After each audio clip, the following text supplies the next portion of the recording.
तो आज है हमारे 30 दिनों के इंग्लिश लर्निंग कोर्स का डे 25 और आज के इस वीडियो में मैं आपको इंग्लिश के कुछ ऐसे वर्ड्स उनकी हिंदी मीनिंग के साथ सिखाऊंगा जो अक्सर लोगों को परेशान करते हैं और जिन्हें हम कंफ्यूजिंग वर्ड्स के नाम से जानते हैं। ये वर्ड्स होते तो अलग अलग हैं, लेकिन इनकी हिंदी मीनिंग लगभग एक जैसी होती है, इसीलिए लोग अक्सर इनके यूज में गलतियां कर देते हैं। बट डोंट वरी, आज की इस क्लास को देखने के बाद आप ये सारी गलतियां करना हमेशा के लिए छोड़ देंगे।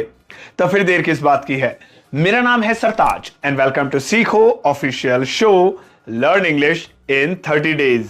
तो चलिए दोस्तों, शुरुआत करते हैं आज की इस वीडियो की और जरा जानते हैं इन कंफ्यूजिंग वर्ड्स में फर्क और इनका सही इस्तेमाल। सबसे पहले हम दो वर्ड्स के बारे में बात करते हैं, लिसन और हियर। दोनों का ही हिंदी में मतलब होता है सुनना, लेकिन कौन सा वाला कब लगाना है आइए समझते हैं। देखिए, लिसन का मतलब होता है सुनना, लेकिन हियर का मतलब सुनना नहीं होता है। हियर का मतलब होता है सुनाई देना। यहां से हमें फर्क समझ में आने लगेगा।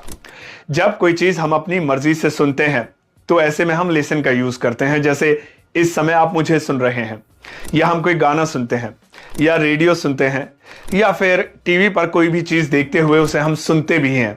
तो ये सभी चीजें हम लिसन करते हैं, अपनी मर्जी से सुनते हैं। लेकिन जब कोई आवाज अपने आप हमारे कानों में आ जाए हमारी बिना मर्जी के, तो ऐसे में उस आवाज को हम लिसन नहीं बल्कि हियर करते हैं। जैसे मैं टीवी देख रहा था, अचानक कुत्ते के भौंकने की आवाज मुझे सुनाई दी, तो ये हियर है। चलिए कुछ सेंटेंसेस बनाते हैं। मैं तुम्हें सुन रहा हूं, I am listening to you. मैंने एक आवाज सुनी, आई हर्ड अ साउंड। अब एक सेंटेंस देता हूं, बताइए इसमें लिसन आएगा या हियर, इसकी इंग्लिश बताइए। मैं गाने सुन रहा था,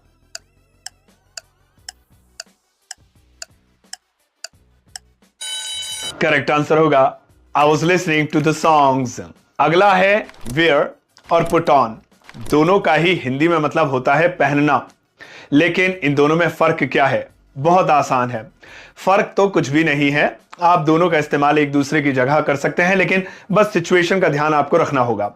देखिए, वेयर एक एक्शन वर्ब है। जब भी आप फॉर्मल इंग्लिश बोलते हैं, यानी अच्छी इंग्लिश बोलते हैं, तो ऐसे में आप एक्शन वर्ब्स का यूज ज्यादा करते हैं, तो आप वेयर का इस्तेमाल करते हैं।